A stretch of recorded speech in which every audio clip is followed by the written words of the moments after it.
अस्सलाम वालेकुम व्यूअर्स, मैं हूं आपका होस्ट मोहम्मद शाहिद और आप देख रहे हैं BO official YouTube channel.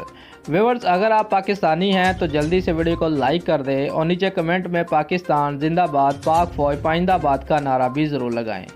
Viewers, मौजूदा सियासी सूरत हाल के बाद पाकिस्तान वेस्ट इंडीज़ सीरीज़ का इनकाद ख़तरे में पड़ गया। ज़रा के मुताबिक इस्लामाबाद में लॉन्ग मार्च के बाद पाकिस्तान क्रिकेट बोर्ड ज़िली इंतज़ामिया के जवाब का मुंतज़िर है। पीसीबी तुर्जुमान का कहना है कि वेस्ट इंडीज़ सीरीज़ के लिए लॉजिस्टिक मसाइल का सामना है, खिलाड़ियों के होटल की बुकिंग और फ़्लाइट का बंदोबस्त करना है। उन्होंने कहा कि मुतल्लिका इंतज़ामिया से आइंदे हफ्ते के आखिर तक मैचेस के इंतकाद से मुतल्लिक जवाब का इंतज़ार है।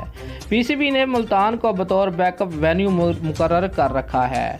पीटीआई के चेयरमैन और साबिका वज़ीर आज़म इमरान खान का कहना है कि आज़ादी मार्च से बैनुल अक़वामी क्रिकेट को कोई नुकसान नहीं पहुँचेगा।